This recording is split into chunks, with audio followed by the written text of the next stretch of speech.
Et donc, bienvenue dans ce jeudi du développement local. Les jeudis du développement local, comme vous le savez, alors il y a quelques habitués, mais j'ai vu qu'on était à peu près moitié-moitié. On a la moitié des personnes aujourd'hui qui n'en ont jamais fait. Donc, il faut savoir que c'est une initiative de l'UNADEL, l'Union nationale des acteurs du développement local, que elle est née au moment du Covid, hein, et c'est appelé d'abord les jeudis du confinement local. Et par la suite, ben, ça s'est poursuivi parce qu'on trouvait que c'était intéressant d'avoir un webinaire mensuel. Il y a beaucoup maintenant de structures qui en proposent. Nous, on conserve là-dessus notre singularité, c'est-à-dire d'être un réseau qui est composé à la fois d'agents, d'élus, d'universitaires, de personnes d'horizons très variés. Tous très engagés en général dans leur territoire. Et on essaye toujours d'avoir des thématiques qui bon, nous permettent de sortir des sujets concrets et puis quelquefois de les challenger, de pouvoir faire un peu le tour des initiatives que les uns les autres connaissent, de vous faire réagir aussi. Ce n'est pas une forme de salle de classe où il y aurait les professeurs d'un côté et les élèves de l'autre. On essaye de faire en sorte que tout le monde puisse s'exprimer, participer. Et il y a encore pas mal de monde qui arrive, hein. Bon, et donc aujourd'hui, donc je me présente, je suis Yvan Lubraneski, donc délégué national de l'UNADEL. Je suis accompagné, donc ça, le président, vous l'avez vu pour certains, c'est Claude Grivel, il peut lever la main et il conclura nos travaux tout à l'heure. Et nous avons pour co-animer ce jeudi du développement local, qui s'appelle Qui s'intéresse vraiment au bien vivre territorial? Ben déjà vous, hein, parce que vous êtes très nombreux. J'ai Laurence Barthes, qui est administratrice de l'UNADEL, mais aussi coprésidente de Territoire et Citoyens en Occitanie, parce que vous savez que l'UNADEL s'appuie sur des réseaux régionaux et que en Occitanie, le TCO est très actif. Et par ailleurs, Laurence, bon, je vais la laisser se présenter bien sûr, mais dans ses sujets de travaux, elle est universitaire à Toulouse.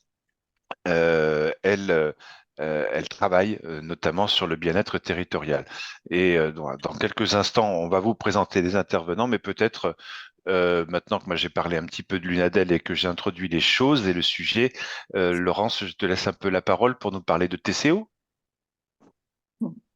Oui, bonjour à toutes et à tous. Impressionnée par toutes ces vignettes animées. J'étais en train d'envoyer le lien à des personnes qui ne trouvaient plus le lien. Bon, pardon.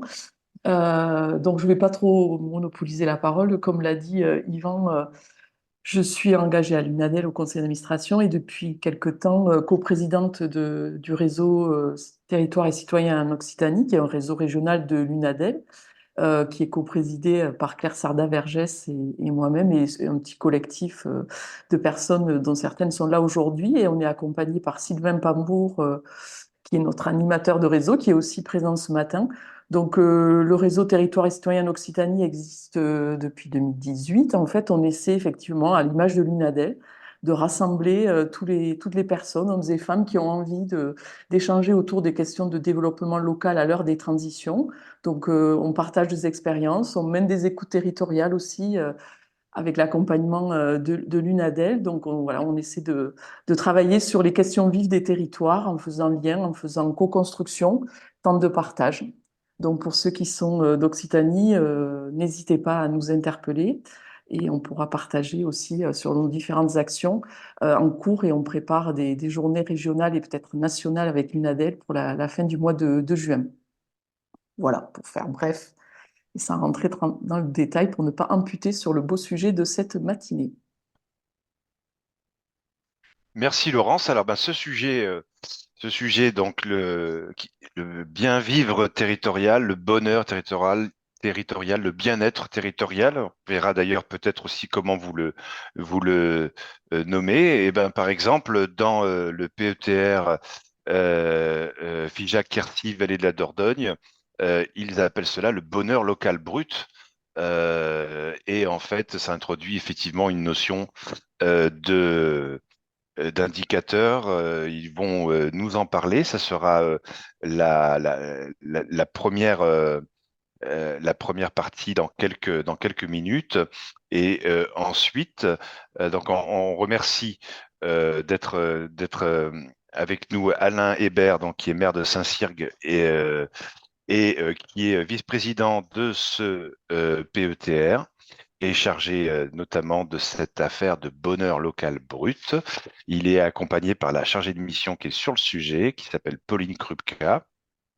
Et puis, dans une deuxième partie, nous aurons Fiona Ottaviani, qui, comme Laurence, est universitaire. Elle a déployé beaucoup de travaux. Elle vous expliquera autour du bien-être territorial, et puis, y compris même maintenant une plateforme. Et donc, il y a une vision aussi très proactive de développement de cette question-là dans le territoire, dans les territoires, avec un centre de ressources qui s'appelle Cap Bien Vivre. Mais juste avant, en fait, quelquefois ça arrive plus tard, mais là, en fait, on va euh, vous, alors j'admets encore deux personnes, sinon elles vont pas savoir ce qui se passe. Voilà. On va vous disperser, hein, Laurence, c'est bien ça, dans plusieurs salles. On va essayer de faire en sorte que vous soyez maximum 8 dans chaque salle. Alors, est-ce que j'ai accès à la fonctionnalité? Je ne la vois plus. Ah, voilà. Et alors, dans ces salles, donc là, on est combien là? On est beaucoup, hein?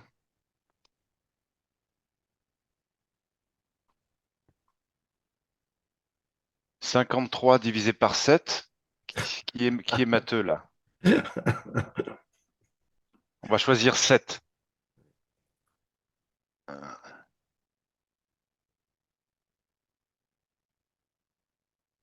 Ça fait à peu près 8 salles, quoi. Pendant, pendant ce temps, on admet encore. Mais avant, on va vous dire ce qu'on doit faire dans ces salles, hein, Laurence.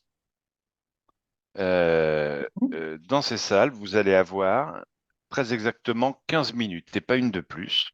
L'idée, c'est que pendant ces 15 minutes, vous partagiez le temps en 5 et 10 minutes. Les 5 premières minutes, nous proposons ce que nous aimons bien dans le développement local, c'est de commencer par un peu d'interconnaissance, occasion de vous présenter très très rapidement. Rappelez-vous, 5 minutes à 7 personnes, ça doit aller très très vite pour chacun. Et puis ensuite, sur les 10 autres minutes, finalement, c'est de répondre à la question, c'est quoi le bonheur pour vous dans votre territoire? Donc, je répète, c'est quoi le bonheur pour vous dans votre territoire? Et l'idée, c'est que vous échangiez sur cette question-là et puis que derrière, on ait un rapporteur qui peut être d'ailleurs défini bon, pendant, mais en tout cas, ça doit être fait avant la fin des 15 minutes, hein. Donc faites bien attention à avoir quelqu'un qui puisse rapporter ensuite de votre groupe pour nous donner un résumé. Les rapporteurs auront chacun une seule minute, hein, derrière ce temps de 15 minutes que vous allez partager. Donc il faut, voilà, Laurence vous a remis dans le chat la question. Bon, vous doutiez que ça pouvait être celle-ci. Mais ça vous permettra de la relire une fois que vous serez en salle. Est-ce que si c'est bien compris pour tous? Je vais vous installer dès maintenant. Ce sera pas des documents à inventer.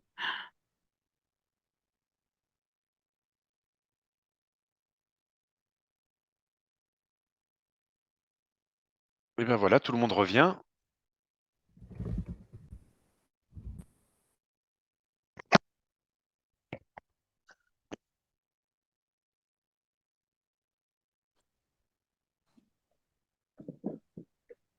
Ah oui, ça revient fort là. Ouais. Oui, hein. On n'a pas le choix, c'est vraiment terrible la technique. Bon. Voilà. Mais la technique permet que personne reste enfermé dans une salle, ce qui, dans une dans une autre dimension, pourrait arriver parfois. Apparemment, les salles sont bien vides et tout le monde est là. Eh bien, on va passer à la suite, hein. Pendant que c'est chaud et que vous avez tout ça en tête, vous avez dans chacune des salles désigné votre petit rapporteur ou rapporteuse ou rapportrice. C'est le moment de prendre la parole et nous avons une demande de parole de François. Oui, bonjour à tout le monde. J'ai un artisan qui vient de façon impromptue, je n'avais pas prévu, et donc je risque d'être interrompu. Je suis vraiment désolé. Et je vous demande la possibilité de prendre la parole de suite parce que je suis le rapporteur de notre groupe et je voudrais pas être, au moment où ça arrive, s'il arrive, de dire attendez, comment je Eh vais ben, faire, ça va me nous stresser, quoi. nous remercions profondément cet artisan parce que souvent, c'est difficile de trouver le premier qui va parler Eh ben et du voilà. coup, nous l'avons. Alors, nous te Merci de cédons volontiers la parole. merci de votre bienveillance et de votre écoute. Alors, dans la salle j'ai une minute, hein, donc c'est parti top chrono, avec Emmanuel, Marine et Léo. Alors, en fait, on l'a fait en mode codev, c'est-à-dire on a dit, OK, première chose, c'est quoi le bonheur pour nous? Et on l'a fait en mode post-it, comme si on avait des post-it, et je vais vous donner quelques mots qui sont sortis comme ça. Pour nous, le bonheur, ça serait de la relation sociale et interpersonnelle, de l'ouverture, de la mobilité, de la réponse aux besoins primaires, aux besoins de base, de l'engagement, du temps, de la rencontre avec moi, du libre arbitre, c'est-à-dire de cette capacité à décider, en particulier ce qui est ressorti fortement, c'est de décider de son temps, et de la liberté. Et là, moi, je le mettrais peut-être en lien avec la gouvernance. Mais excusez-moi les amis, je me suis permis, mais on ne l'avait pas dit, mais c'est mon petit apport à moi. Et ensuite, on a dit, OK, ben, c'est quoi le bonheur c'est quoi le territoire pour nous? Parce que si on a la notion de bonheur et si on a la notion de territoire, ben, peut-être qu'on va pouvoir faire quelque chose. Et on n'a pas eu le temps, bien sûr. Mais déjà, en mode, alors imaginez des post-it, hein, vous collez les post-it. Et en mode, le territoire, d'abord, ça serait à l'ordre d'une échelle. Ben, ça peut être de l'échelle du territoire, ça peut être la planète, ça peut être le quartier, ça peut être le département, ça peut être le tiers-lieu, ça peut être le territoire personnel aussi.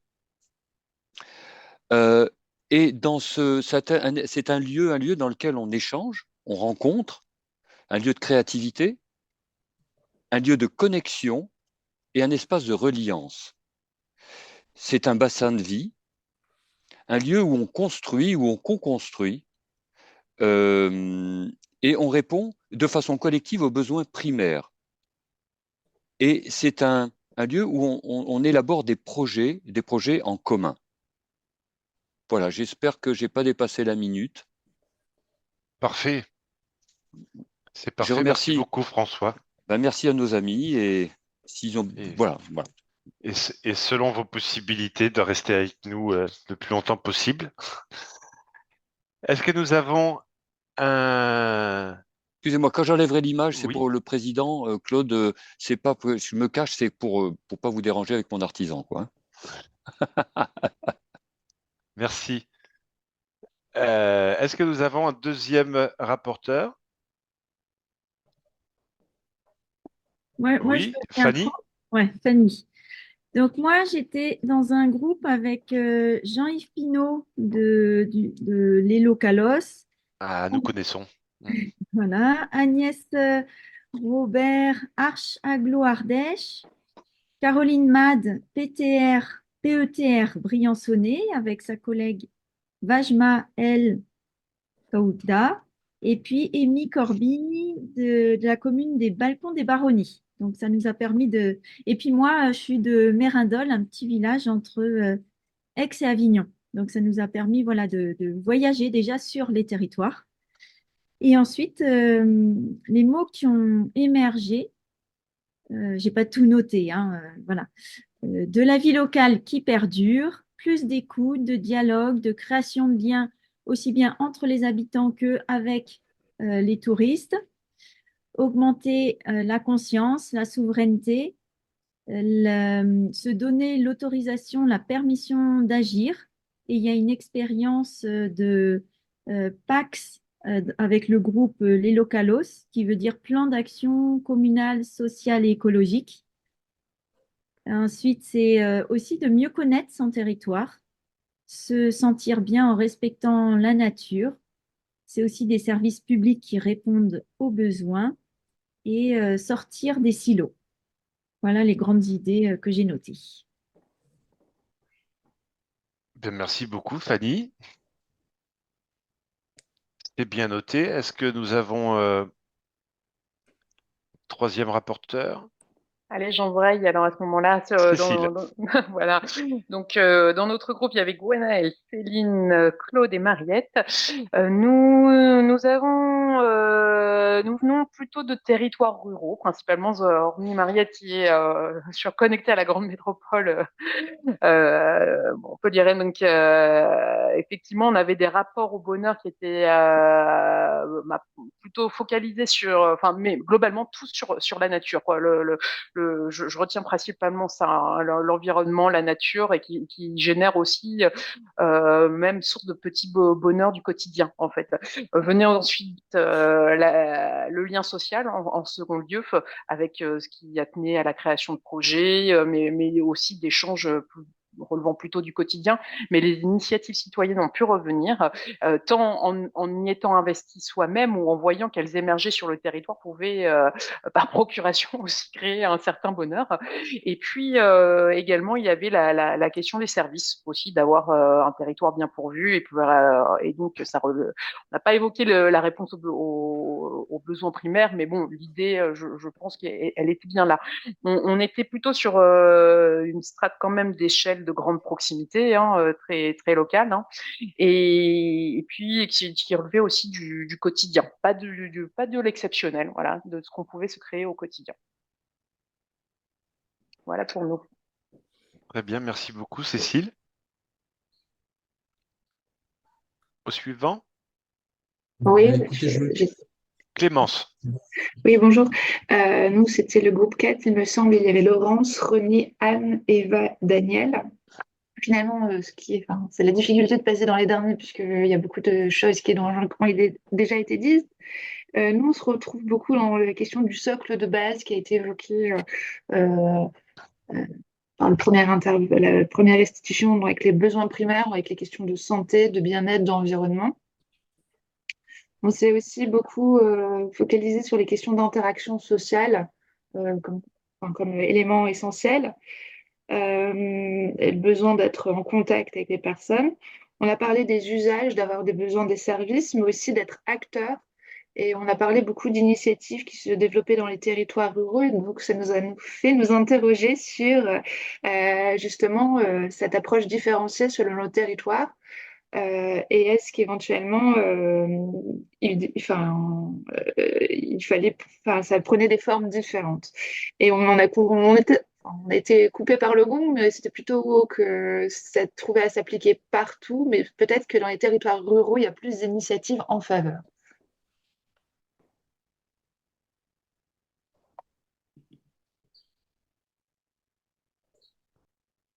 Oui, moi je veux bien peut-être prendre la suite. Vas-y, Sylvain. Alors, moi j'étais avec Nathalie, Laurence, Mia et Isabelle. Et quand je regarde l'écran, je me dis qu'effectivement, il y a une appétence à réfléchir sur le bonheur plutôt féminine, parce qu'il y a assez peu de garçons, là, j'ai l'impression. Mais alors, évidemment, la question du lien social, la capacité à échanger, l'importance de pouvoir aussi trouver d'autres, donc des personnes différentes, de casser aussi un peu les silos, hein, donc de la question de sortir du TLM, mais toujours les mêmes, pardon, qui se trouvent un peu dans toutes les sphères, et une finalité qui est quand même de pouvoir agir ensemble, transformer les choses, qui nécessitent de l'engagement, du partage, etc. La deuxième dimension, c'est plutôt autour de finalement des caractéristiques d'un local heureux peut-être, où on puisse trouver ce dont chacun aurait besoin. Donc, des choses peut-être, c'est pouvoir accéder à des services, mais c'est aussi pouvoir se déplacer. C'est aussi le rapport à ce qui est produit, à ce qu'on peut consommer localement. C'est la place aussi de la culture qui est peut-être voilà, quelque chose d'interface entre les deux dimensions, avec aussi une culture qui ne se réduit pas à faire de la culture, une consommation culturelle. C'est aussi une culture au service d'eux, comme j'ai oublié la question de l'importance des outils, de l'intelligence collective locale à cultiver. Voilà, je pense que c'est à peu près tout. Merci. Merci Sylvain. Je crois qu'il nous Moi, reste je vais encore. prendre la suite. On était le groupe 7. Je Je vois pas. Ah, Claire. suis Claire. Ok. Nous, on était le groupe 7. Nous étions 4 femmes. Une de Ardèche-Drôme, une du 91-94 et une Île-de-France. Et moi, je suis des Vosges. Les 3 mots principaux qu'on va retenir, de toute façon, c'était à peu près le même contenu que les autres intervenants, là, les autres restitueurs, on va dire. Il y avait la communication, la fluidité locale, la qualité de l'environnement, la nature primordiale et une notion de liberté, liberté d'être, liberté de se déplacer, la visibilité des diversités locales et aussi la diversité sociale qui était importante. Elle apporte une richesse et donc du bonheur. Voilà, c'était assez simple. J'espère que j'ai rien oublié. Mes collègues, vous pouvez intervenir. Merci. Eh bien, je vais prendre la parole puisque on n'a pas désigné de. Je m'auto-désigne si le groupe le permet. J'ai pris quelques notes. Donc, on était le groupe 2, on était 5. Il y avait Étienne, Pauline, Clotilde, Christophe et moi-même. Donc, une majorité de représentants comment dire, des institutions, enfin, les liens entre les autorités locales et les institutions. Il y avait Clotilde qui est étudiante, et Christophe qui est élu local dans le domaine rural en Pyrénées-Orientales. Ce qui s'est dit en fait dans le groupe essentiellement, c'est que le bonheur pour nous pouvait être représenté par la recréation d'un lien pour retrouver du vivre ensemble grâce essentiellement à des projets pour créer une dynamique positive en s'appuyant sur essentiellement le tissu social et associatif.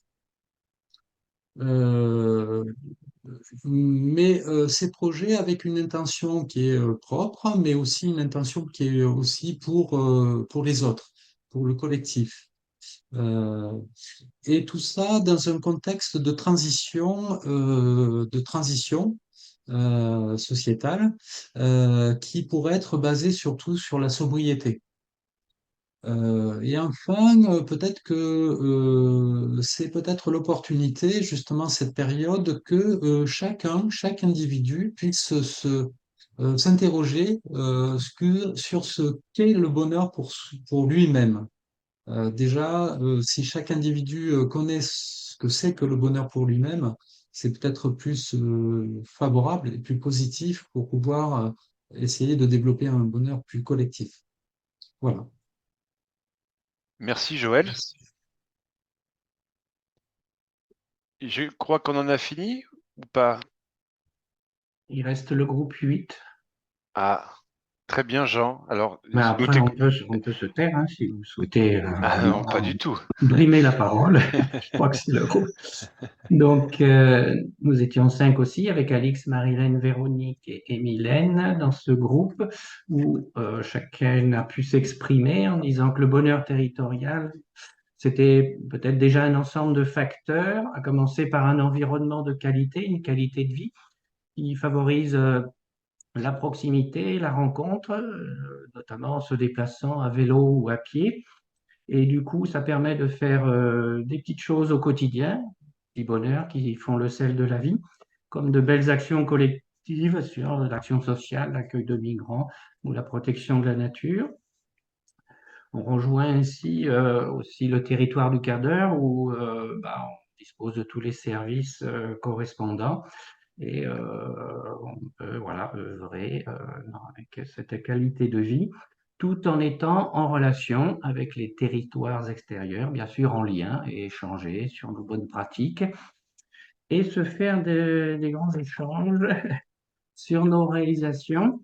Le bonheur, c'est aussi veiller à la répartition des temps, du temps de travail, parce qu'on était quelques retraités là où on profite bien, quoi, mais temps de travail, temps perso, temps collectif, pour mener à bien ces actions. Hein, c'est ce qu'on appelait le temps choisi autrefois, et quand on réfléchissait à la semaine des 32 heures, quoi. Et du coup, pour pouvoir avoir de ce temps libre et la possibilité de participer à l'animation de ce territoire, in fine, de façon à pouvoir en parler de façon positive et peut-être même en être fier, quoi. Voilà, Merci beaucoup, Jean. avec plaisir.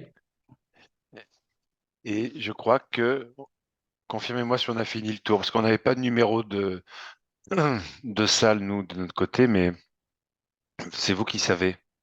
Je crois qu'on a fait le tour, hein. Alors, merci aux uns et aux autres pour votre conciliation. On va passer à la suite de notre jeudi.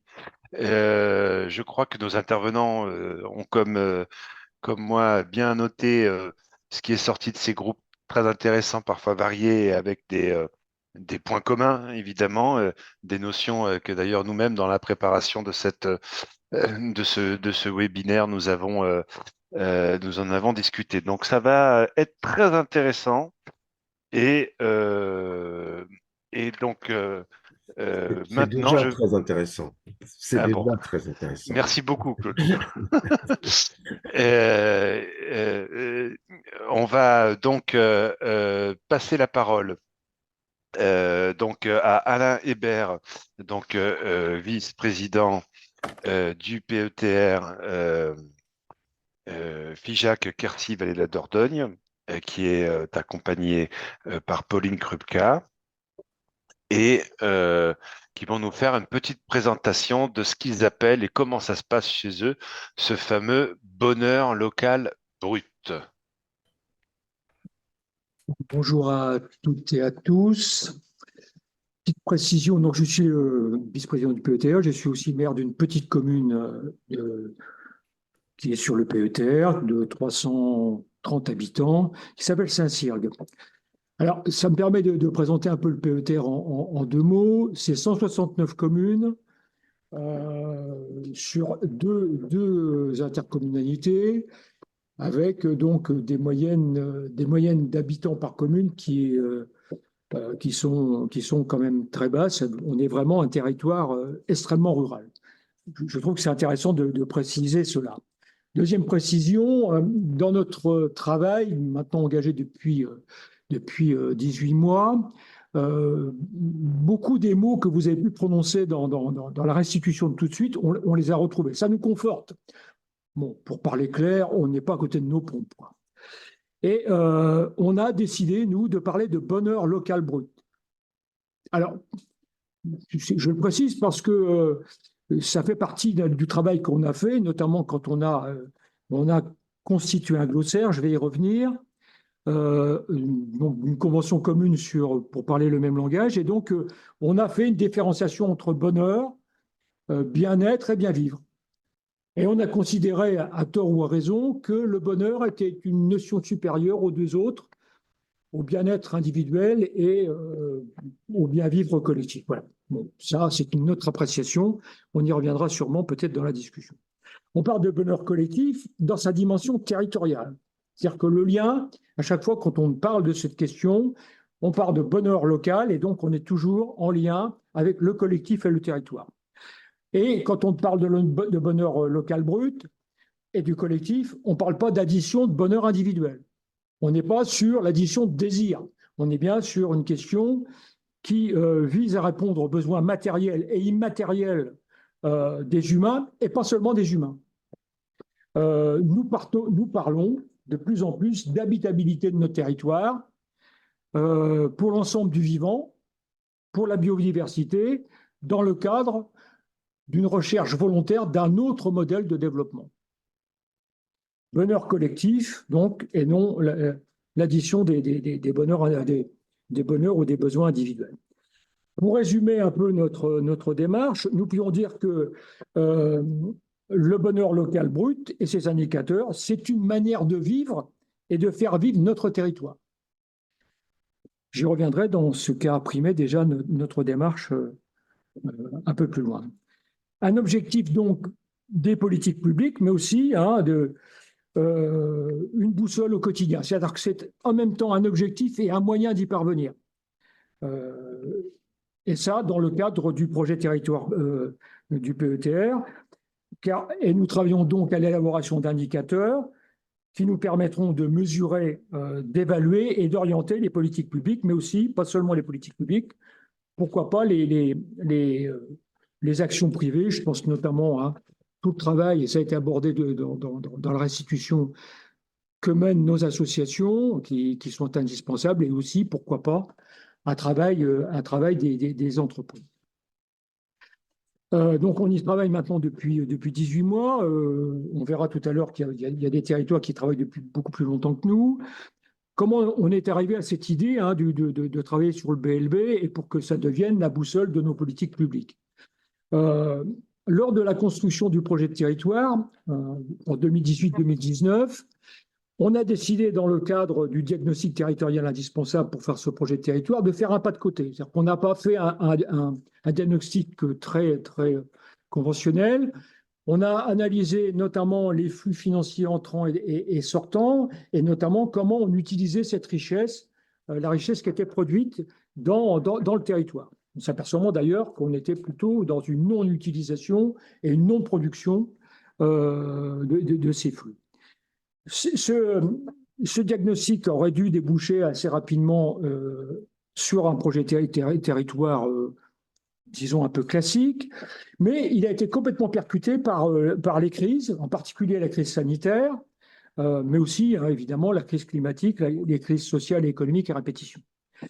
Et en 2020, petite musique qui dans le pays, pendant la crise du Covid, avec cette idée que nous allions être submergés par les urbains, qui allaient venir envahir les territoires ruraux, chose qui ne s'est pas faite, bien évidemment. Mais bon, ça nous a, toute blague mise à part, ça nous a permis de réfléchir à mais c'est quoi l'habitabilité de notre territoire? Pourquoi des citoyens décident de rester dans le territoire, décident d'y venir, de repartir, etc., etc. C'est-à-dire que quelle est notre attractivité en fait, même si ce mot, on l'a un peu banni, peut-être qu'on y reviendra, de notre vocabulaire. L'enjeu de la réflexion, en fait, c'est le développement territorial et d'un territoire autrement. Non pas un territoire autrement à partir d'une attractivité qui serait décidée avec les notions qu'on connaît bien, c'est-à-dire comment nous on fait plus, comment on donne plus de primes, etc. Non, mais plutôt à partir de nos propres aménités par rapport à nos atouts territoriaux. Pour ce qui nous concerne, c'est la pleine nature, c'est un patrimoine bâti qui est exceptionnel, c'est aussi une manière de vivre qui est sans nul doute un peu différente de la manière de vivre dans les grandes métropoles et même dans d'autres territoires ruraux qui peuvent avoir de la montagne, de la mer, etc. Et en disant ça, c'est-à-dire ça nous pose la question, mais comment on mesure cela? Non pas le mesurer pour te dire on est meilleur que les autres, mais le mesurer pour, d'une part, le garder et voir l'améliorer. Et donc, et ben pour cela, il faut des indicateurs. Et c'est des indicateurs qu'on se propose de travailler. C'est devenu, aujourd'hui, au moment où on parle, je considère que c'est devenu le centre de gravité du projet territoire global du PETR, Figeac, Quercy, Vallée de la Dordogne. Et peut-être qu'on y reviendra dans la discussion, mais ça devient notre manière de vivre. C'est-à-dire que, peut-être que tout à l'heure j'y reviendrai, mais voilà, on a dans plusieurs exemples de l'activité du PETR, via un peu moins, mais je pense que ça viendra des deux intercommunalités, cette question du bonheur, elle se place dans nos actions au quotidien. Faut pas qu'on se raconte d'histoire. Quand on se pose la question dans une collectivité de travailler sur le bonheur territorial, on se pose quand même la question de savoir est-ce que c'est bien sérieux d'y travailler. Je dis ça parce qu'on a été confronté en fait lors de la présentation du projet à deux types de réactions. Le premier, la réaction des élus. Les élus qui sont souvent le nez dans le guidon dans l'institutionnel, qui ont accueilli majoritairement avec beaucoup de scepticisme sur ce projet. Au mieux avec un petit sourire en coin en disant quand même, est-ce que, voilà, ce que je disais tout de suite, est-ce que c'est vraiment bien sérieux de se poser cette question du bonheur, comme si c'était d'une part évident ou comme si c'était incongru, en fait, hein, sachant que souvent les élus, ils réparent simplement les pots cassés. Et en même temps, une population, des citoyens, des associations complètement conquis. C'est-à-dire que là, il n'y a pas de... D'ailleurs, certains nous ont fait la remarque, mais comment ça se fait que vous n'y avez pas pensé avant? Et notamment de penser que les politiques publiques ne devaient avoir qu'un seul objectif, mais de répondre au bonheur collectif. On a donc les habitants, parce qu'on a en fait, on a veillé dans notre démarche à avoir deux actions simultanées. D'une part, un travail scientifique permettant de crédibiliser le projet auprès des élus, mais aussi pour véritablement travailler des indicateurs. Et donc, Pauline va y revenir. On travaille avec notamment des scientifiques, on travaille avec une équipe projet, etc., pour avoir un travail qui a un fondement sérieux, je dirais, pour être court. Et puis, on a veillé à travailler quasiment tout le temps avec la population, sous différentes formes, guinguettes sur les marchés, conférences des maires, etc., etc. Le premier travail, pour nous, ça a été d'avoir un langage commun. Je l'ai parlé tout à l'heure, notamment, on a travaillé sur un glossaire, une cinquantaine de mots, et ça nous a permis d'être d'accord sur une convention et sur qu'est-ce qu'on entendait par nouveau modèle de développement. Voilà. Pauline va sûrement y revenir, et donc je ne développe pas. Nous en sommes là. C'est-à-dire qu'aujourd'hui, on a un glossaire, on est un peu plus loin parce qu'on a commencé à travailler sur des indicateurs. Et je dirais qu'on a des indicateurs qui, comme ça a été dit dans la présentation, dans la restitution tout à l'heure, sont des indicateurs en lien avec la réponse aux besoins immédiats et indispensables à l'être humain et à la nature, mais aussi on a des indicateurs qui parlent de choses qui, comme le temps, la question du temps, du partage du temps, de la convivialité, la question de l'environnement, de la qualité de cet environnement. Voilà un peu, je laisse à Pauline le soin de revenir sur la question de la méthode et puis du travail qu'on a engagé. Merci. Merci Alain. Je suis Pauline Krupka, chargée de mission de l'animation du projet pour la création des indicateurs de bonheur local brut. Donc c'est peut-être anecdotique, mais j'ai la chance d'avoir le mot bonheur dans ma fiche de poste. Et je pense que c'est quand même, ça contribue au bonheur. Alors pour revenir sur la méthode qui a été employée donc, pour mener ce projet, donc elle s'appuie sur les travaux de Gabriel Colietis, qui est économiste en économie politique, et avec sa collègue Maryse Salle, qui est spécialiste des systèmes d'informatique et des systèmes d'information. Donc, la base de cette méthode, elle vise à déconstruire des systèmes de pouvoir en essayant de rendre transparente l'articulation entre des normes d'action au sein d'une entreprise. À la base, leur travail a été appliqué en entreprise, et les grandes représentations qui s'y rattachent, puisqu'effectivement, les indicateurs, c'est absolument pas objectif, sont des construits et qui reposent sur des normes qui sont plus ou moins explicites.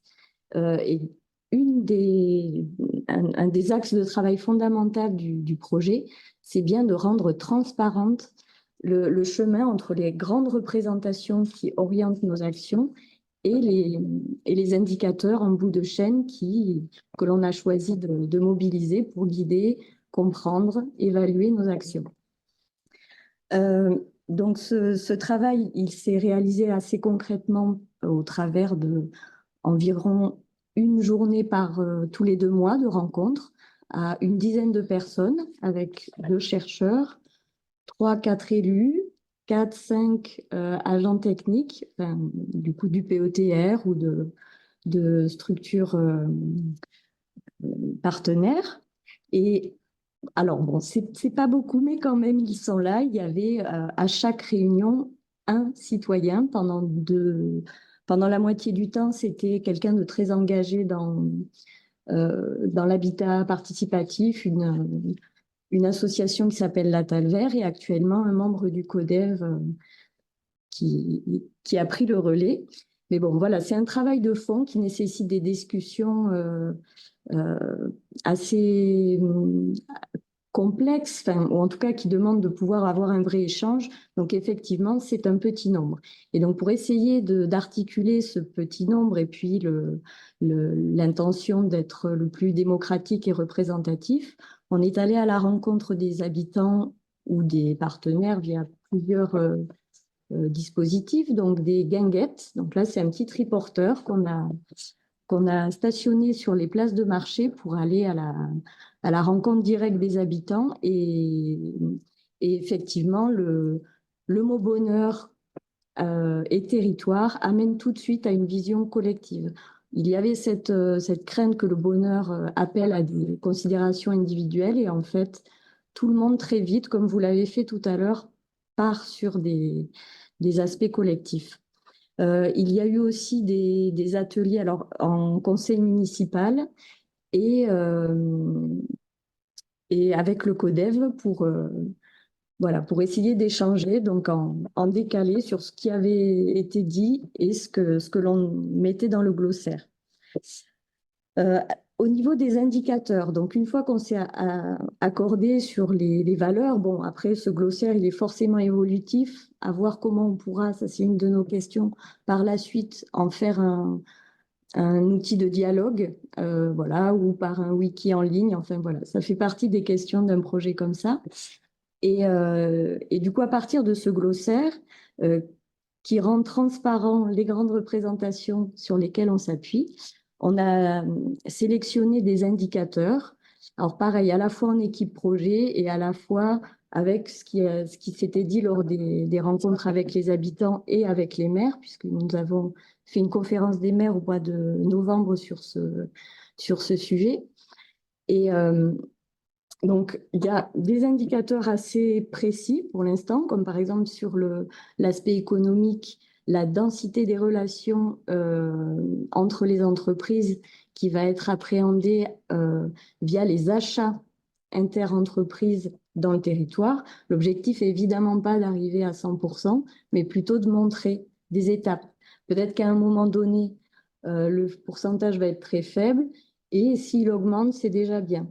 Parce que justement, des indicateurs alternatifs demandent en fait, il y a à la fois de quoi ils sont composés et vers où ils veulent nous mener. Et donc, dans le côté, les matériaux de cette boussole, de quoi sont composés les indicateurs, il y a ce côté transversal qui permet de mettre en lien.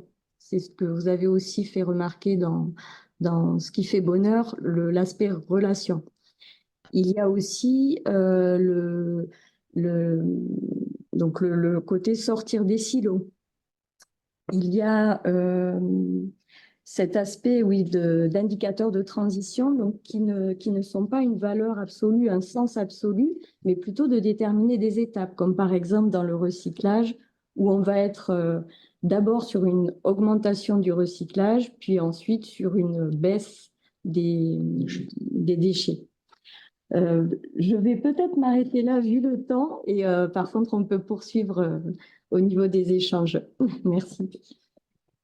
Merci Pauline, merci Alain. Pauline, tu voulais partager un document où il sera joint au compte Oui, j'ai complètement oublié. En fait, tu l'as suivi. Mais oui, mais ça a un côté très positif parce que souvent, quand on met le document, il y a moins d'interaction parce qu'évidemment, on est en train de le lire au lieu de t'écouter. Et donc, c'est très bien. Comme je le mettais dans le chat d'ailleurs, parce que je vois qu'il y avait déjà quelques petites questions pour savoir est-ce qu'on aura, voilà, comme d'habitude, il y a toujours un replay, c'est pour ça que c'est enregistré. On mettra sur l'article qui rendra compte de ce jeudi du développement local, on mettra les différentes annexes que les intervenants nous auront passées. L'idée que nous avions dans ce déroulement, pour continuer, en remerciant encore Alain et Pauline, c'était d'avoir quand même dans l'immédiat comme ça, deux, trois petites questions, si certains d'entre vous en ont, et qu'ils lèvent la main, bien sûr, pour voilà, interroger, réagir à la présentation de cette expérience en cours dans le territoire de ce PETR. Et on se donne seulement 10 petites minutes pour cela, puisque ensuite nous écouterons Fiona Ottaviani. Joël, tu as levé la main et tu as la parole. Oui, merci beaucoup de me donner la parole. Oui, j'ai entendu le mot développement.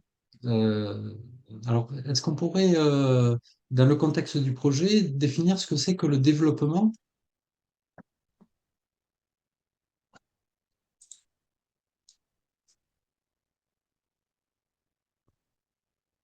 Alain, Pauline, vous voulez répondre ou noter et puis on prend deux, trois autres. Oui, on peut Allez-y. faire à la suite comme vous voulez. Du coup, C'est vous qui décidez. le développement, justement, tel qu'on le définit dans le projet, c'est vraiment une mise en lien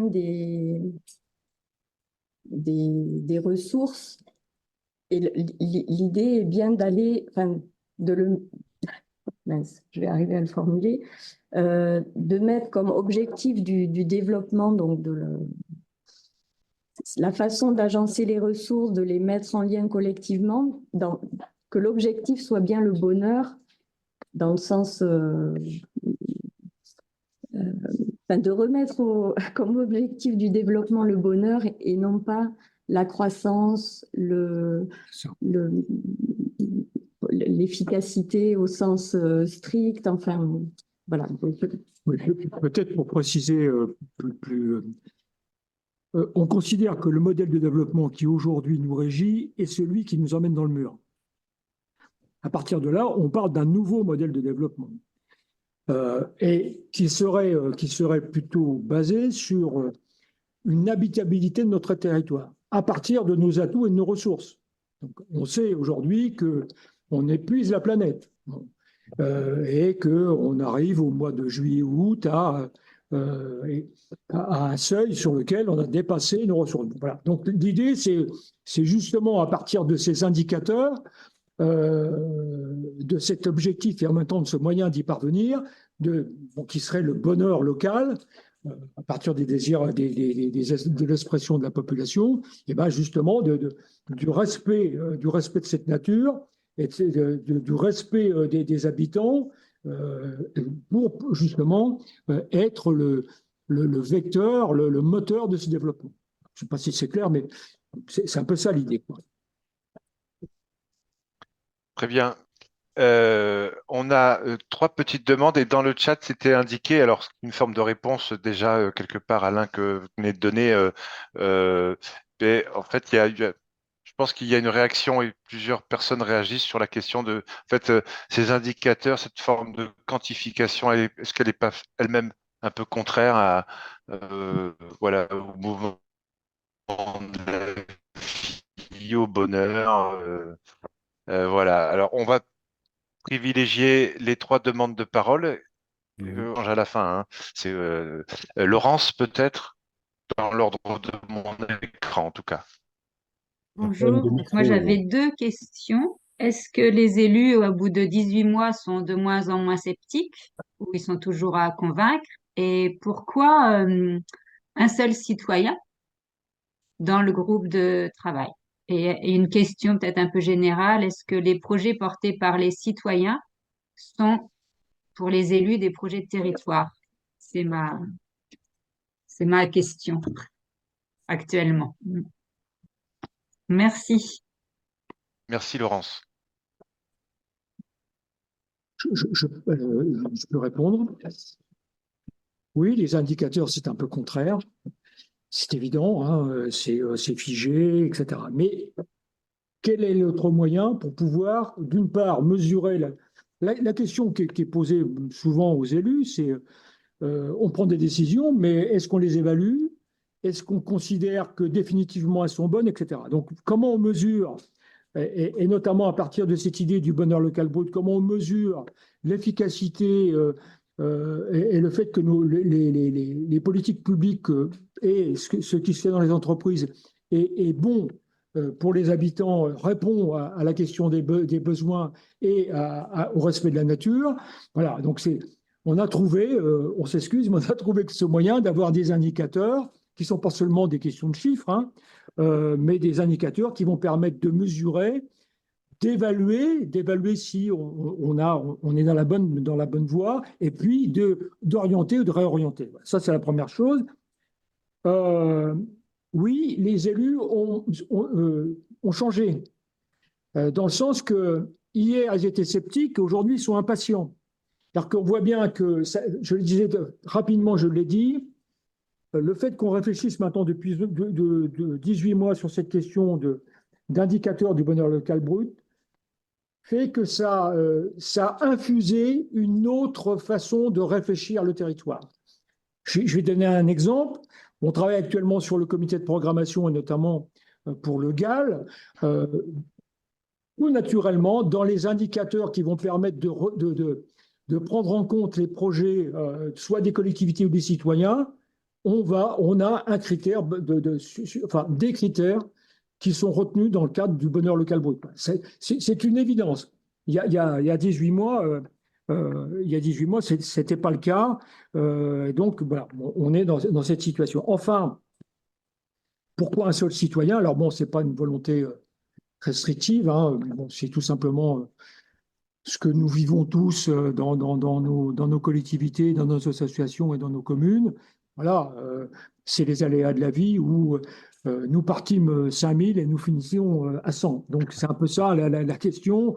C'est l'épuisement, c'est la vie qui fait ça. On est toujours, alors, notre souci, je l'ai dit, hein, c'est toujours de travailler d'une part d'une façon très scientifique avec une équipe projet, Gabriel, Maryse et puis d'autres partenaires avec nous d'une façon très normée. Et puis en même temps, voilà, c'est toujours non pas ce pas de côté, mais cette volonté d'avoir les citoyens associés sous différentes manières, ce qui permet d'une part, ça nous a permis d'établir les mots du glossaire, mais si ça nous permet toujours d'être guidés, non pas par simplement par la théorie, mais guidés par la pratique et notamment sur ce qui se passe sur le territoire. François et Léo, très rapidement. Super, très rapidement, j'entends l'artisan qui vient. Ça va être très, très bien. D'abord, merci parce que ça me réjouit tout ce que j'entends. Quid de l'engagement, enfin, ou de la recherche au niveau de la santé et de l'éducation dans votre projet? J'ai dit. Alors, sur cette question-là, alors, il y a plusieurs Est-ce que je choses. peux rajouter en termes de thématique, puisque je prenais la parole, quid de la question des droits culturels au sens de la déclaration de Fribourg? Alors, santé et droits culturels, et on terminera ce petit tour avec cela. Et éducation. Merci, s'il vous Léo. plaît. Oui, oui. Alors,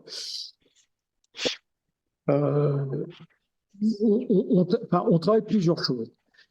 Tout d'abord, on n'est pas des voyageurs sans bagages. C'est-à-dire que Fiona va tout à l'heure intervenir. Et donc, le premier travail qu'on a fait, c'était on a recensé déjà les indicateurs qui existent. Donc voilà, on s'est aperçu qu'il y a un tas d'indicateurs. Il y a déjà beaucoup de personnes, de territoires qui ont travaillé sur cette question. Et on n'a pas l'intention de balayer d'un revers de main le travail qui a été fait. Et donc, ça, c'est la première chose. La deuxième chose, et en particulier, on retrouve les questions que vous posez. Deuxième chose, on a évidemment dans le recensement des questions que la population, que les citoyens se posent, toutes ces questions, mobilité, santé, éducation. Alors santé, on est dans un territoire rural avec les questions que vous connaissez de désert médical, etc. Mobilité, service public, toutes ces questions-là, elles sont au cœur. Alors, c'est vraiment intéressant d'ailleurs parce que, bon, elles sont au cœur, mais en même temps, on a remarqué que ce n'était pas forcément premier.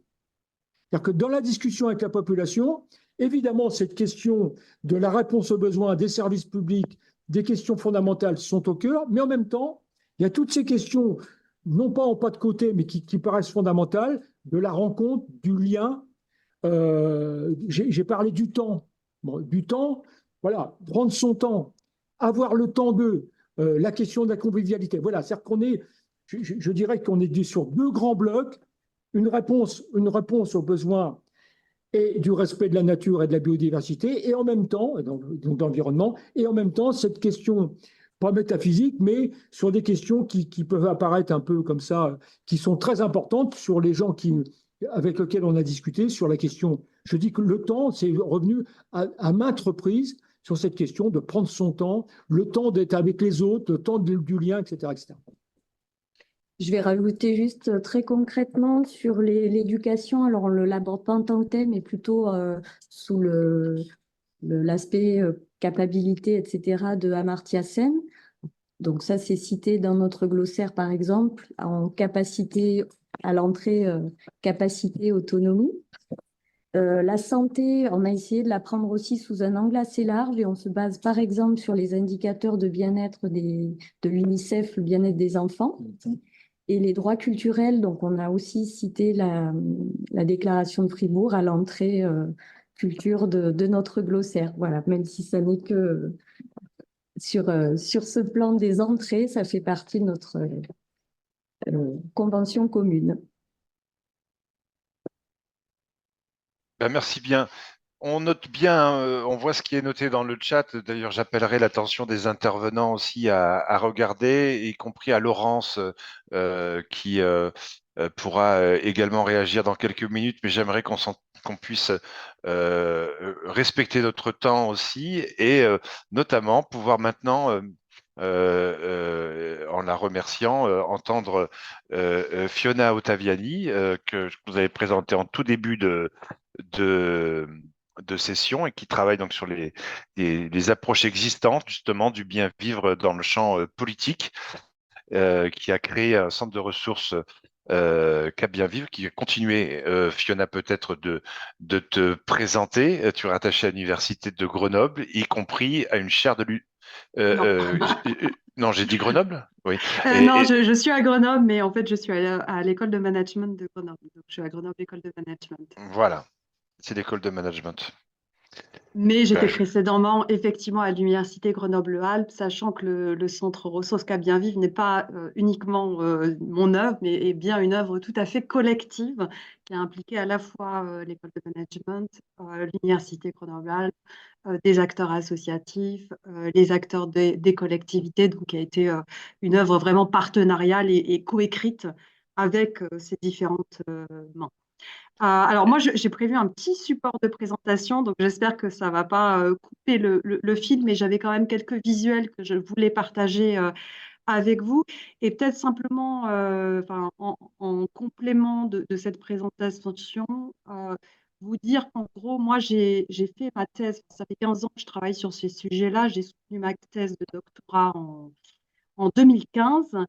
Et ma thèse portait précisément sur un enjeu qui a été soulevé par Nathalie, en fait, dans le chat, qui était est-ce que ces indicateurs qui sont par excellence des outils de domination, de pouvoir, on est dans des sociétés qu'on peut qualifier de quantophrèniques, c'est-à-dire une sorte de frénésie du chiffre, est-ce que ces indicateurs peuvent être aussi des outils de transformation sociale et est-ce qu'ils peuvent se mettre effectivement au service de l'essentiel, du bien vivre, du bonheur local, etc.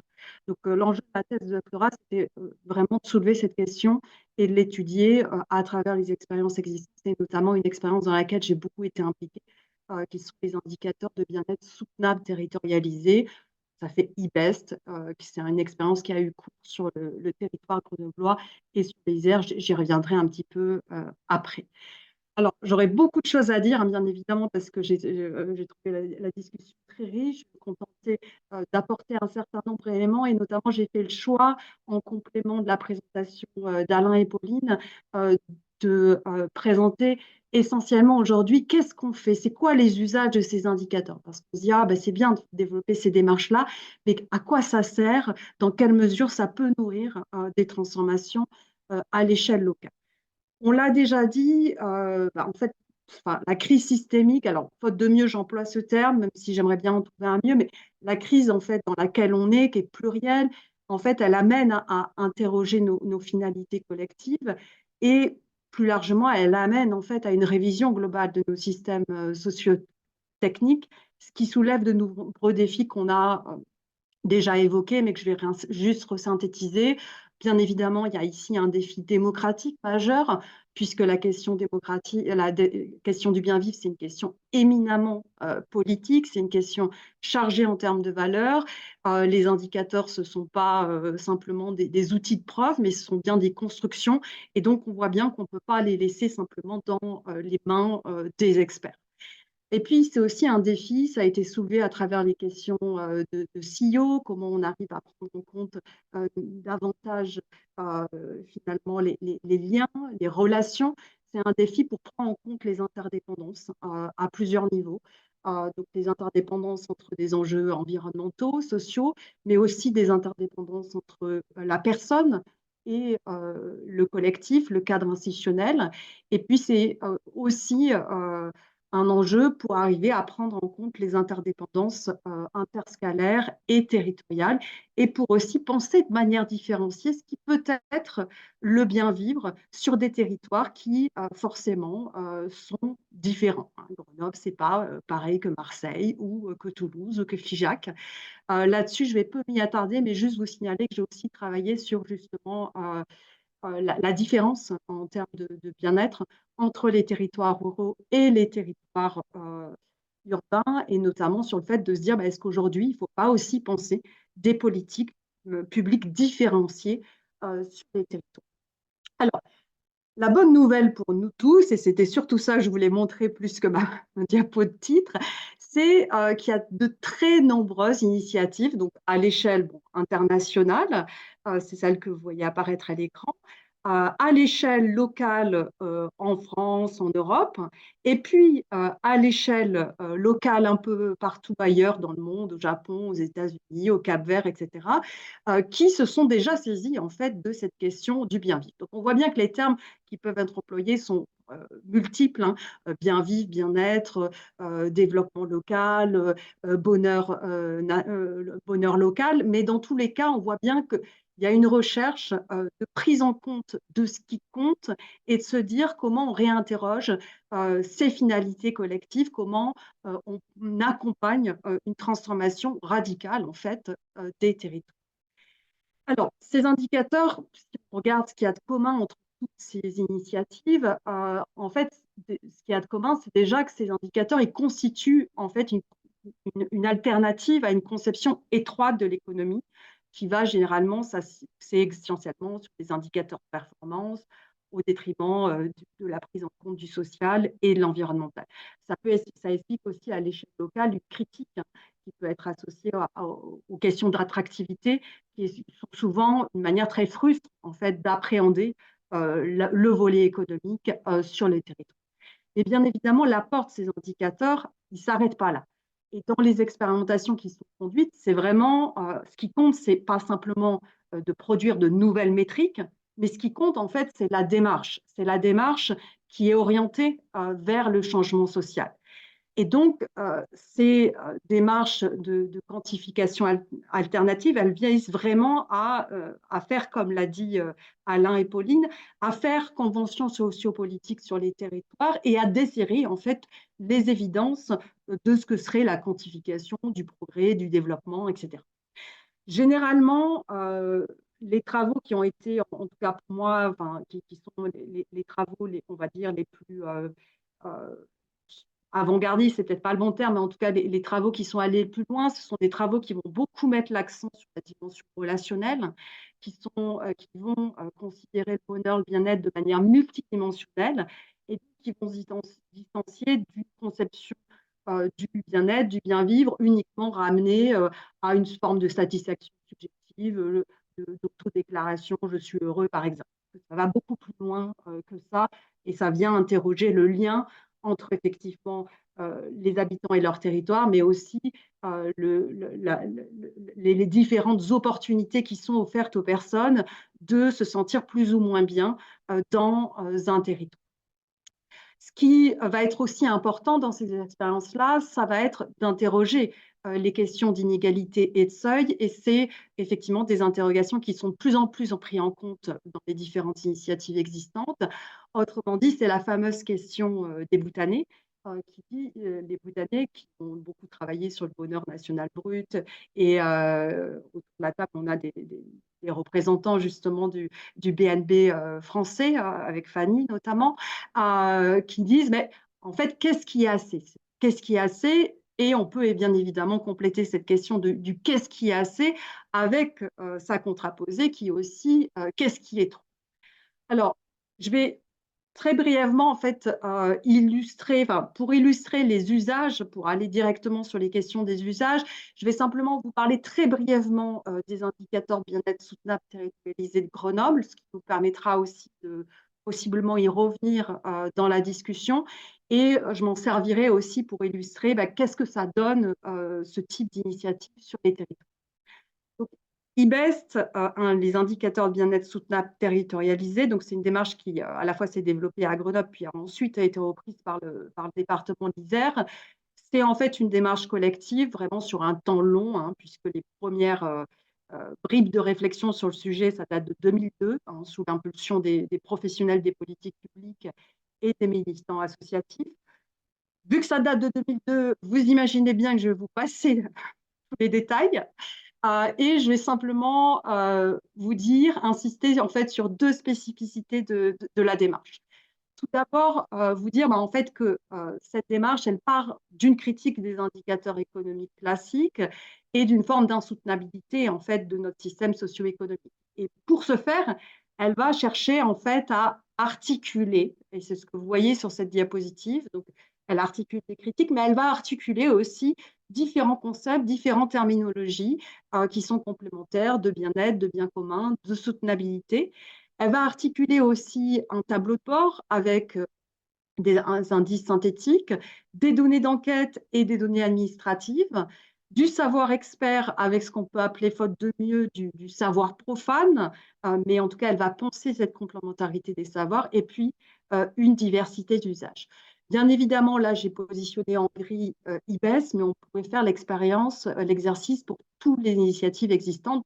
Toutes les initiatives vont se positionner par rapport à ces différents lieux d'État. Ensuite, deuxième spécificité, vous dire que IBEST a impliqué une très grande diversité d'acteurs, des habitants, des professionnels des politiques publiques, des chercheurs de différentes disciplines, des militants associatifs, avec l'idée d'aboutir de manière participative, avec ici, du coup, vraiment un primat donné aux paroles des habitants, et notamment, ça répond un peu à la deuxième remarque de Nathalie dans le chat qui disait, mais comment justement on s'assure que les habitants ils aient une prise en fait sur ces indicateurs. Nous, on a donné une forme de priorité lexicographique, on pardonnerait le terme barbare, mais qui est justement, on donne ce primat à la parole des habitants dans la détermination des dimensions du bien-être. Ça nous a permis d'aboutir à 8 dimensions qui, en fait, résonnent beaucoup avec tout ce qui est ressorti de la discussion ce matin. Travail-emploi. Une deuxième dimension, affirmation de soi et engagement, qui a été donc portée par les citoyens, sachant que la question de l'affirmation de soi, au tout départ, les professionnels et les élus ont dit « mais c'est quoi cette affaire ?» Et derrière l'affirmation de soi, ici, il y a quelque chose d'assez intéressant qui croise beaucoup ce que vous avez mis en exergue, en fait, qui est autour de l'importance de se sentir déjà aussi bien avec soi-même, l'importance aussi de l'éducation, l'importance du pouvoir d'agir pour pouvoir rentrer en relation avec les autres. Une dimension démocratie et vivre ensemble, environnement naturel, santé, accès et recours aux services publics, temps et rythme de vie et biens de subsistance. Ici, vous voyez que ça se présente comme un puzzle, l'idée étant de dire que justement, ce qui importe le plus, c'est de comprendre comment on peut concevoir des réponses aux besoins des populations qui soient synergiques, c'est-à-dire qui permettent d'œuvrer simultanément sur plusieurs aspects qui importent pour les habitants.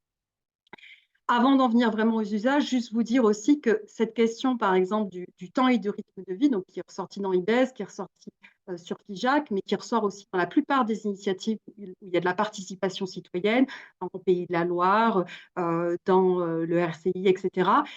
Cette dimension-là, malheureusement, elle est souvent absente des indicateurs internationaux. Autrement dit, tout ce qui va être le relationnel, le rapport au temps, le rapport à l'environnement, tend à disparaître quand la participation est absente de ces démarches du bien-vivre. Alors, je vois qu'il ne me reste pas beaucoup de temps, donc j'en viens maintenant aux usages, et ça tombe bien parce que j'ai vraiment une diapo qui résume par rapport à l'ensemble des initiatives existantes, à quoi ça peut servir finalement ce type d'indicateur. Alors, à l'écran, vous voyez qu'il y a 3 grands champs en fait d'usage.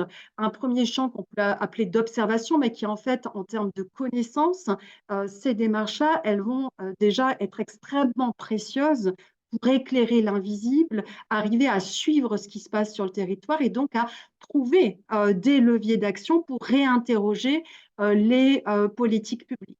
Donc, si vous prenez par exemple l'indicateur santé sociale du Hauts-de-France, ça va permettre de suivre des évolutions sur le long cours et de voir qu'il y a par exemple certains territoires qui peuvent décrocher. À Grenoble, ça nous a permis du coup d'avoir aussi une vision sur des dimensions sur lesquelles on n'avait aucune information, sur par exemple la relation des personnes âgées avec leurs voisins. Est-ce que ça peut être effectivement une ressource d'entraide? Quelle est la fréquentation des parcs, la fréquentation des espaces verts? Donc, quel est le rapport aux institutions? Donc, toutes ces dimensions-là qui généralement ne sont pas éclairées par les indicateurs existants. Et cette connaissance, en fait, elle est précieuse pour créer de la connexion entre les différents champs de l'action publique, entre les administrations publiques, et pour créer aussi des connexions entre les acteurs du territoire, que ce soit les collectivités, les associations, les citoyens, et donc pour arriver à nourrir les imaginaires et ici vraiment à se décaler par rapport aux représentations existantes qu'on a du territoire. Donc, vous le comprendrez bien ici, l'enjeu vraiment, c'est de ne pas faire des indicateurs, une sorte de pilote automatique, pour reprendre les termes de des territoires, mais au contraire de permettre que les indicateurs se mettent au service d'une réflexion collective et d'une mise en lien des acteurs sur le territoire. Si j'en viens sur le volet évaluation, qui est vraiment pas simplement je mets à la suite quelques indicateurs, comme on le voit aujourd'hui trop souvent, mais qui est comment je prends en compte la valeur de ce qui est produit sur le territoire. Ce qu'on se rend compte, c'est que ces indicateurs peuvent vraiment servir à regarder de manière plus large ce que produisent les politiques sur le territoire.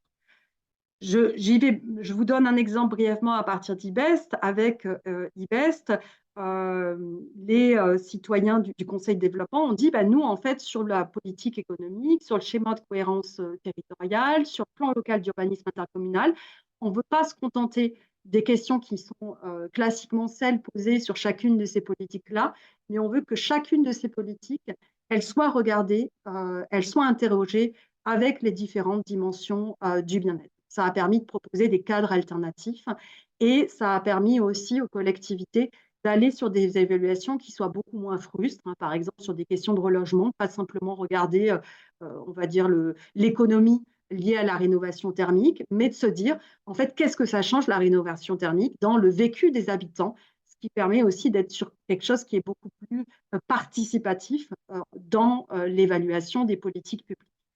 Et enfin, si j'en viens au dernier volet, au volet du pilotage, les usages qu'il peut avoir en fait de ces indicateurs à des fins de pilotage, ils sont nombreux. Donc, je vous l'ai dit, l'enjeu, c'est vraiment pas que ce soit des pilotes automatiques, mais c'est bien que ça vienne appuyer, informer la décision, le débat politique. Donc déjà, toute la question des seuils sociaux et environnementaux, c'est-à-dire à partir de quand on considère que la réponse aux besoins, elle est satisfaisante, c'est déjà un élément assez fondamental pour les territoires. Et ensuite, ça peut être des outils à plusieurs niveaux.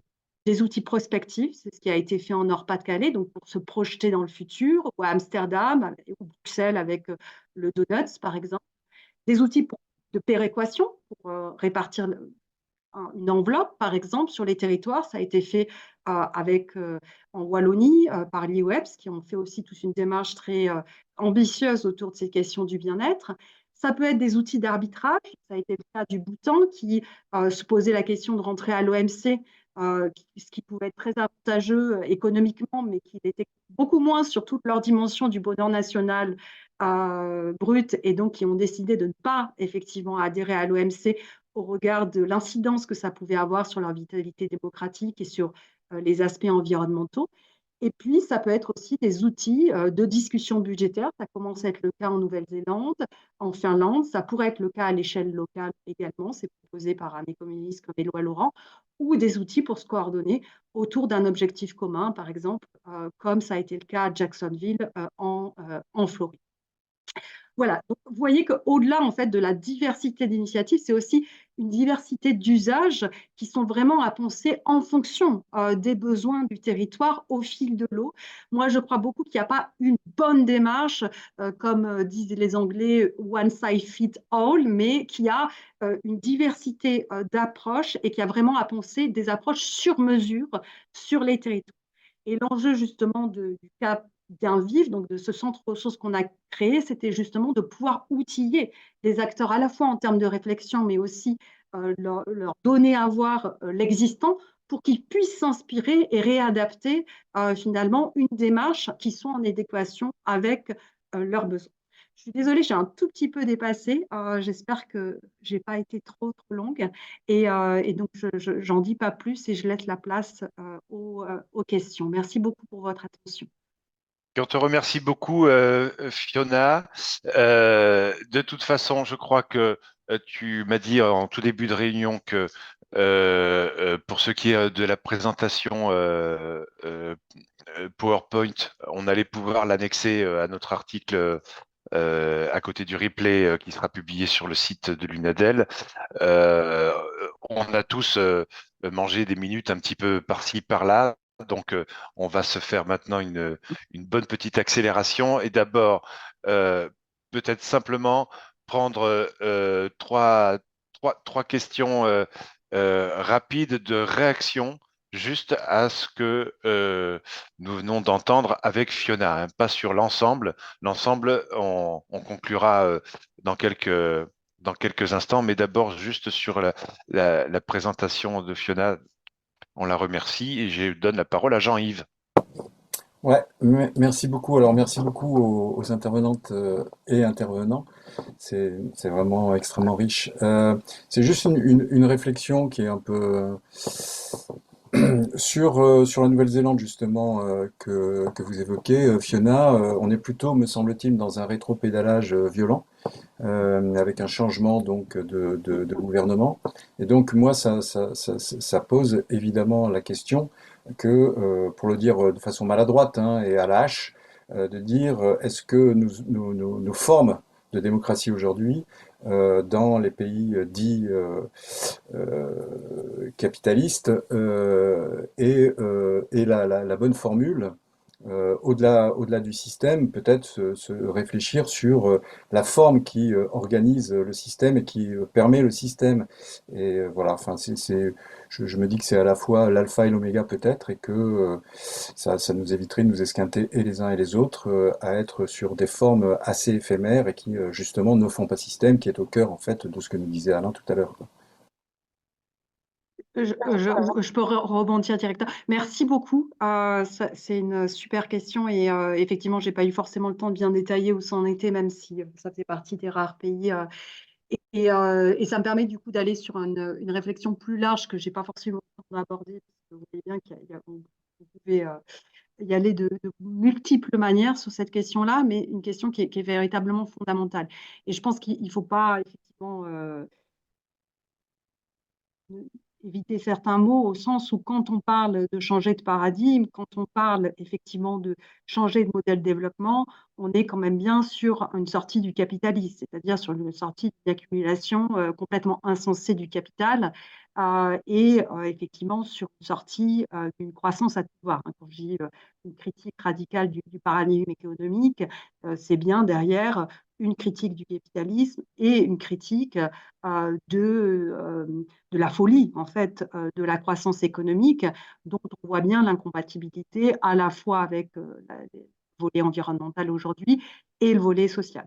Ce qui explique aussi que, en fait, alors je n'ai pas forcément utilisé ces autres vocables-là, mais en fait, ils sont très proches également, et donc il y a une vraie accointance entre ces différentes réflexions. D'ailleurs, vous retrouverez sur le Bien Vivre, ce qui explique qu'aujourd'hui, il y a quand même beaucoup de dialogue pour se nourrir d'autres paradigmes et d'autres traditions de pensée, et notamment de paradigmes qui ont pu être développés en Amérique latine à travers aussi des vocables multiples, hein, le Buen Vivir, le Sumakasai, des approches au Mexique, etc.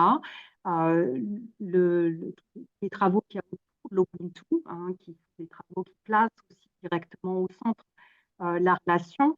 Et on voit bien que derrière ces paradigmes alternatifs, que ce soit ceux existants sur le continent africain, asiatique, d'Amérique latine, ou les travaux, on va dire, alternatifs dans le champ de l'économie aujourd'hui, que ce soit l'économie du care, l'économie féministe, la deep écologie, ce qu'il y a en fait comme élément commun, c'est de placer déjà directement au centre la relation, c'est-à-dire de poser d'emblée l'être humain comme profondément interdépendant, ce qui est profondément en rupture avec l'ensemble en fait, de la tradition économique jusqu'à présent, qui a eu tendance à découper, atomiser, et ce qui amène aussi à, du coup, revoir très largement ce qui est la posture, par exemple, des chercheurs, parce qu'il y a aussi la posture des élus hein, sur les territoires.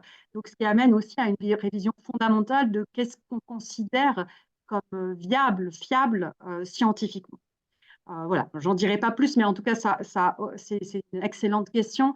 Et bien évidemment, derrière, c'est se dire on rentre par des questions qui touchent en fait à notre situation d'être humain, à notre être au monde, pour pouvoir plus largement venir réinterroger ce paradigme dominant et voir qu'effectivement, aujourd'hui, en fait, c'est le paradigme qu'on nous propose qui est une profonde irrationalité, puisqu'il est en contradiction profonde avec tout ce qui importe à l'échelle locale et pour tout à chacun.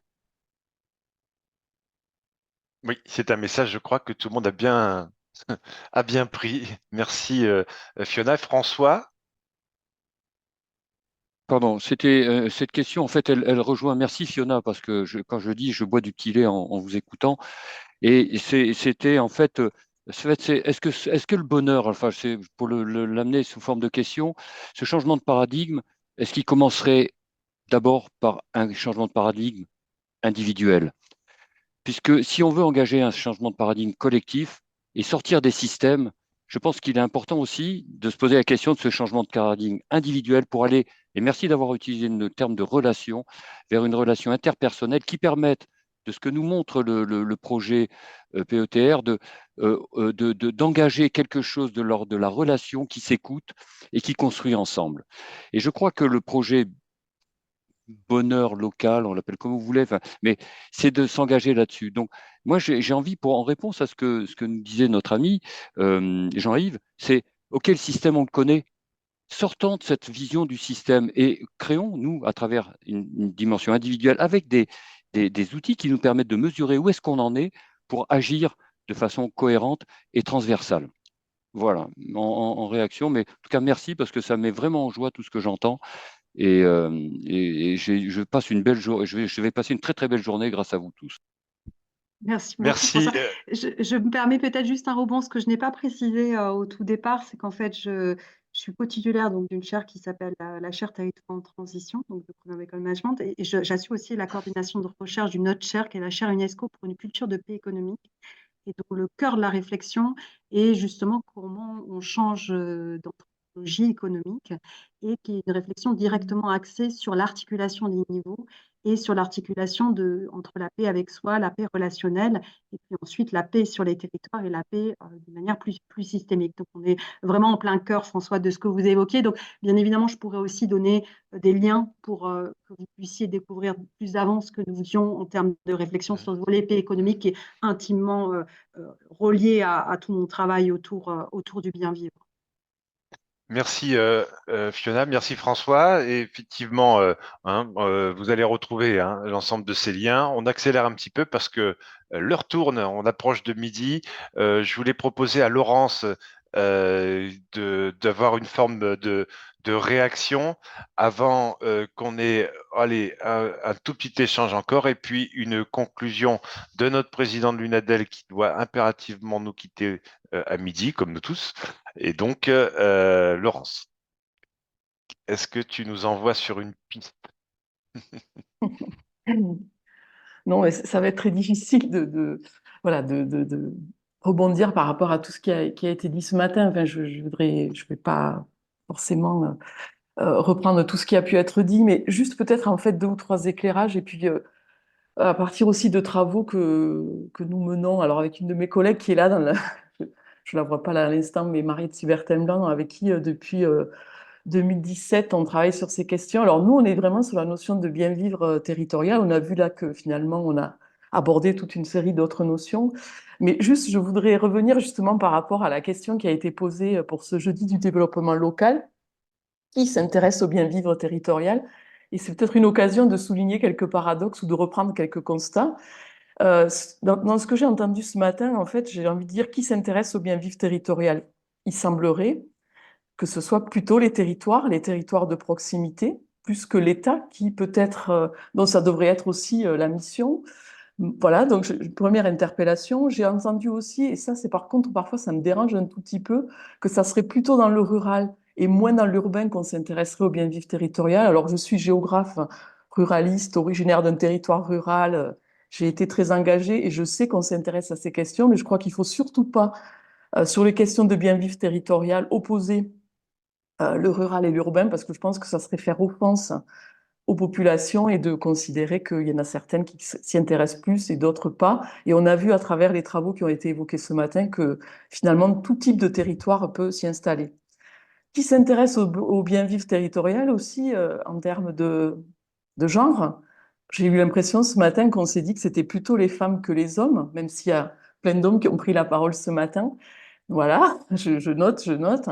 Mais je pense que la question peut-être vaut d'être creusée, parce que ça, y compris dans les dimensions du bien vivre, il y a aussi toute une série de dimensions sur le care, l'attention, la bienveillance, qui parfois réinterrogent le rôle des uns et des autres.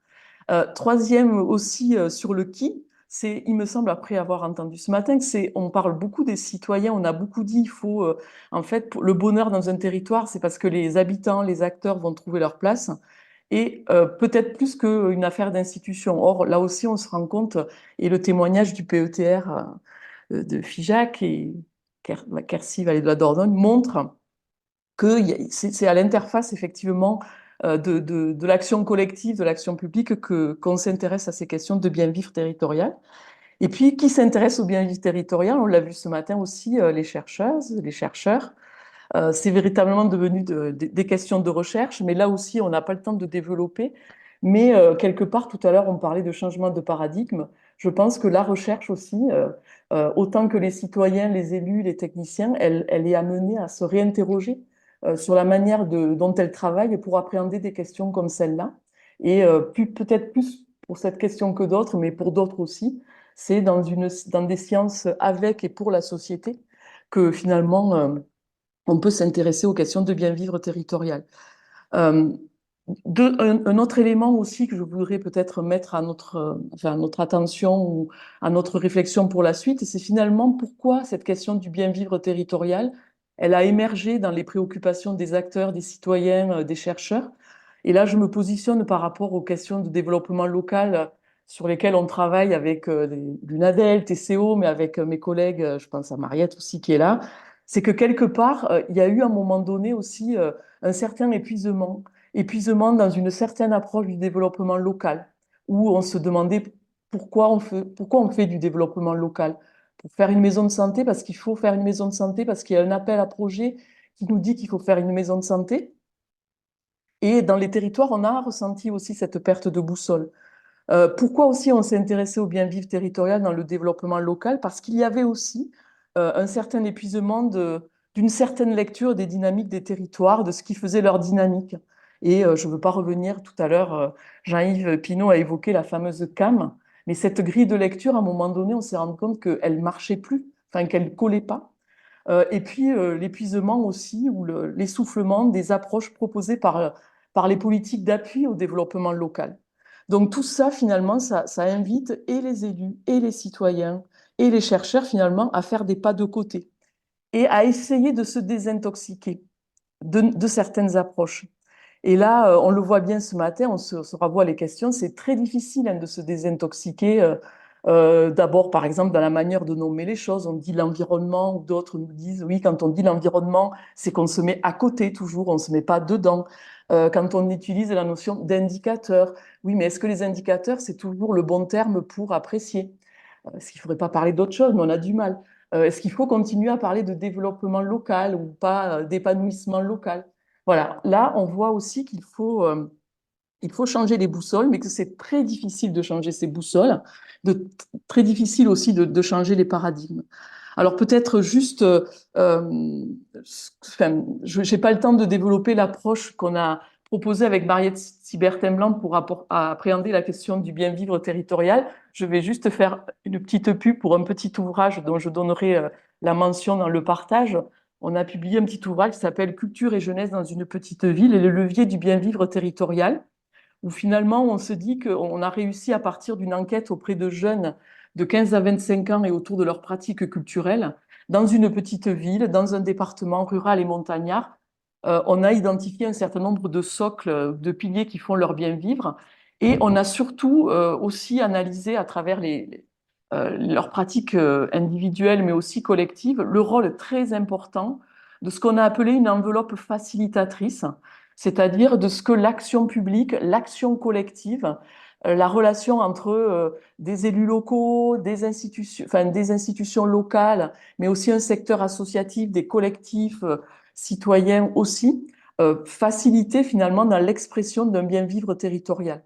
Parce qu'aujourd'hui, quelque part, le bien-vivre territorial, c'est l'affaire d'engagement, de la possibilité de donner à des individus de trouver leur place, d'accéder à des droits, la possibilité pour des groupes aussi de pouvoir agir ensemble à travers une relation privilégiée à leur territoire.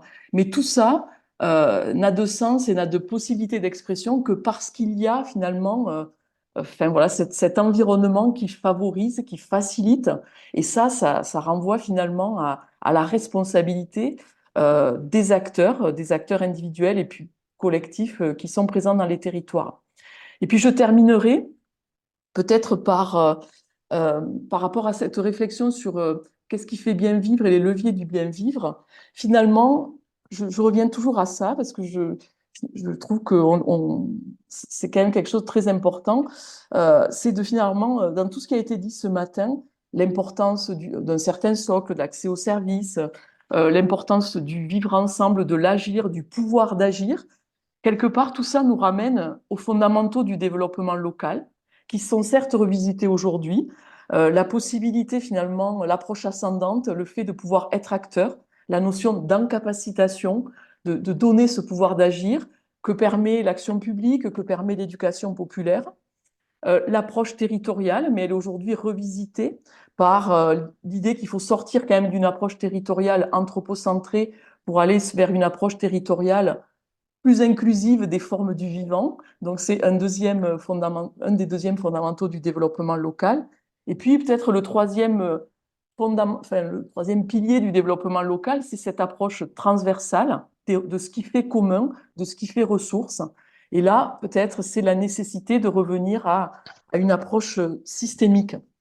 Et puis, le dernier élément que je voudrais dire, c'est finalement comment le développement local est pionnier sur ces questions aussi d'approche du bien vivre, c'est que le développement local, c'est pas une procédure, c'est un processus. Et ce qu'on voit là ce matin à travers les expériences et les échanges, c'est que le bien vivre, c'est un processus, c'est une manière de se réinterroger en croisant de façon inventive, créative des partis pris et des méthodes. Et finalement, ce qui compte, c'est le résultat, ce qu'on va mesurer, mais peut-être ce qui compte le plus, c'est le processus. Et comment ce processus, il nous transforme, chemin faisant, dans finalement la construction d'un bien vivre, dans la réappropriation d'une souveraineté sur notre être au monde, on va dire, sur notre rapport au temps, aux autres et à la vie. Voilà. J'ai été plus longue, forcément. Et tu as été quasiment conclusive. Très intéressant. Mais merci beaucoup, Laurence. Je crois qu'effectivement, on pourrait dire au sens figuré qu'on a tous touché notre salaire aujourd'hui. Et peut-être lever une frustration si parmi vous, quelqu'un a réellement une dernière question. Vous en avez 50 chacun, mais qui serait, voilà, il faudrait absolument la poser, y compris même après ce que Laurence vient de dire. Pas facile. Il n'y en a pas. S'il n'y en a pas, cette intervention conclusive de Laurence sera encore plus conclusive avec Claude Grivel. Oui, merci, mais je ne vais pas conclure. Parce qu'il est 11h58 et tu nous as dit qu'à 12h, et ben voilà, voilà, tu peux avoir un train. Sur mon temps de parole, s'il te plaît. Juste une minute, donc, pour dire que je ne conclurai pas, puisque je crois que Laurence vient de faire une conclusion à laquelle je souscris complètement, donc je ne vais pas la répéter. J'ajoute simplement 2-3 choses. Dans le groupe où j'étais, quelqu'un a dit, en fait, le bonheur territorial, c'est quand même un peu l'impensé des politiques publiques. On a dit que peut-être que c'était d'abord celle des politiques publiques de l'État et moins celle des territoires, mais quelque part, je crois que vous avez démontré avec vos exemples, vos interventions, qu'il y a des politiques publiques qui peuvent intégrer cette dimension-là, et je crois que c'est quand même quelque chose de fondamentalement intéressant parce que ça nous donne un petit peu d'optimisme. Mais je pense aussi qu'il y a quand même beaucoup à faire, et y compris dans notre façon d'en parler. Ce matin, je trouve qu'il manque une dimension qui a été un peu évoquée par certains, c'est bien sûr la dimension culturelle qui est au cœur de tout, mais c'est la dimension festive. Comment trouver le bonheur si on ne fait pas la fête, quoi? Le développement local, c'est la fête aussi. Donc je pense que dans notre façon d'en parler, il faudrait qu'on arrive à trouver aussi des moyens d'être un peu plus embarquants d'une façon et un peu moins universitaire. Je m'excuse pour les chercheurs qui nous apportent beaucoup de contenu, mais quelque part, il faut que dans notre façon de travailler ensemble, on arrive aussi à développer cette notion du plaisir, à construire le bonheur collectif. Et je pense que c'est faire territoire commun que d'évoquer ça. Donc, je ne vais pas en dire beaucoup plus, simplement puisque l'heure est passée. Je voudrais simplement terminer pour dire que c'est ça le sens de faire réseau. Hein, c'est d'apporter sa pierre à l'édifice pour que on retrouve le sens du vivant dans toutes les dimensions du terme, et y compris celui de la fête, et que pour cela, il faut évidemment qu'on reste en lien, et pour rester en lien, il faut pouvoir effectivement échanger nos adresses, échanger nos adhésions, c'est le réseau, les réseaux régionaux, c'est le réseau national. On a besoin de vous, on a besoin de tous pour vivre, et pas seulement de discours et de grandes théories, mais c'est le bonheur du quotidien. Donc merci à tous, belle journée à vous, et à très très bientôt.